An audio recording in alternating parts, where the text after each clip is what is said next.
ბიჭს, რომელსაც შუბლზე მეორე ცხვირი გაუზარდა, სიოლიანი ჰქვია და ის ჩინეთიდანაა. სიოლიანს ცხვირი ავტოკატასტროფაში დაუზიანდა. ჭრილობაში ინფექცია შეიჭრა, რომელმაც დროთა განმავლობაში ცხვირის ხრტილი სრულად გაანადგურა.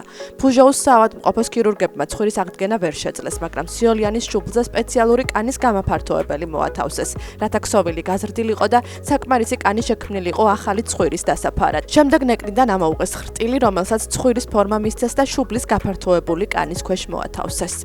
შტატებში ჩვენ ვიღებთ ხრტილს ნეკნიდან, ვიყენებთ მას ცხვირის ფუძის რეკონსტრუქციისთვის და შემდეგ შუბლის კანს პირდაპირ ზემოდან გადმოვფენთ. ჩინეთში კი მათ ეს ყველაფერი პირდაპირ შუბლზე გააკეთეს და მოგვიანებით გადაიტანეს ცხვირის ადგილზე, რაც ნამდვილად უჩვეულოა. ცხვირი წარმატებით განვითარდა, ამის შემდეგ ის შუბლიდან მოჭრეს და თავის ბუნებრივ ადგილას გადაიტანეს.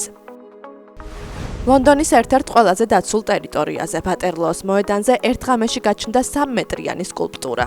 ბრინჯაოსფერი ფისისგან ჩამოსხმული კოსტიუმში გამოწყობილი მამაკაცი, რომელსაც სახეზე მთლიანად აქვს ჩამოფარებული დროშა. აბსოლუტურად დაბრმავებული, მკერდგამოწეული ფიგურა დამაჯერებელი ნაბიჯით მიემართება კვარცხლბეკის კიდისკენ, სავარაუდოდ პირდაპირ უფსკრულში. ეს ბენქსის ნამუშევარია, რომელმაც ლოკაცია ახლაც ზუსტად შეარჩია. ვატერლოოს მოედანი მე-19 საუკუნის ბრიტანული იმპერიალიზმისა და სამხედრო ძლიერების სიმბოლოა. ბენქსის ქანდაკება არ განუმარტავს, მაგრამ მნახველები თვლიან, რომ ერთი შეხედვითაც ცნობენ, ვინ დგას კვარცხლბეკის კიდეზე. Like Trump or something? Could be Trump. Be Donald. Donald. Yeah. არქეოლოგებმა ეგვიპტეში აღმოაჩინეს მუმია, რომლის მუცელზეც ჰომეროსის უკვდავი პოემის ილიადას ნაწყვეტი იყო მიკრული. ეს პირველი შემთხვევაა ისტორიაში, როდესაც მუმიფიკაციის რიტუალის დროს რელიგიური ტექსტის ნაცვლად მხატვრული ლიტერატურა გამოიყენეს. 1600 წლის წინანდელი პაპირუსი ფრაგმენტირებულია, მაგრამ მასზე მაინც გაირჩევა პოემის მონაკვეთი, სადაც ჰომეროსი დეტალურად ჩამოთვლის ბერძნულ ძალებს, რომლებიც ტროასკენ გაემართნენ. მეცნიერებისთვის ჯერჯერობით გამოცანად რჩება, რატომ გამოიყენეს მაინც და მაინც ილიადა. ერთი ვერსიით ეს შეიძლება ყოფილიყო თავად ბალზამირების ოსტატის ერთგვარი ხელწერა. კოლუმბიის უმთავრეს მდინარე მაგდალენას ახლა ესკობარის ბეჰემოთები მთლიანად აკონტროლებენ. ეს არის მსოფლიოს უდიდესი ინვაზიური სახეობა, რომელმაც ქვეყანა ეკოლოგიურ და სოციალურ ჩიხში შეიყვანა. რამდენიმე დღის წინ აქ ვიყავით, უცებ ბეჰემოთმა ამოყვინთა და ყბები ფართოდ გახსნა.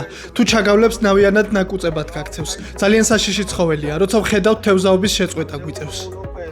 ნარკობარონმა პაბლო ესკობარმა 1980-იან წლებში თავისი ზოოპარკისთვის 4 ბეჰემოთი აფრიკიდან უკანონოდ ჩაიყვანა. მისი სიკვდილის შემდეგ მიტოვებულმა ცხოველებმა გაარღვიეს ღობეები და მდინარე მაგდალენას აუზში იდეალური პირობები იპოვეს. დღეისათვის ბეჰემოთების რაოდენობა 200-ს აღწევს. მათი ექსკრემენტები ცვლის წყლის შემადგენლობას, რაც კლავს ადგილობრივ თევზებს.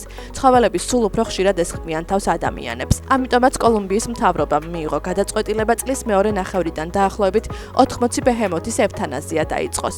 ამ გადაწყვეტილებამ საზოგადოება ორბანაკად გაყო, რადგან ბეჰემოთებმა მდინარე ტურისტულ ატრაქციონად აქციეს, რაც ადგილობრივებისთვის შემოსავლის წყაროა. ეს მემკვიდრეობა ნარკოდილერისა და მკვლელისგან გვერგო, როგორ ჩავხურავთ ისტორიის ამ თავს თუ ბეჰემოთებს ვესვრით. პაბლო ესკობარის სიკვდილიდან 10 წლეულების შემდეგაც კი მისი მემკვიდრეობა ქვეყნისთვის ერთ-ერთ მთავარ გამოწვევად რჩება.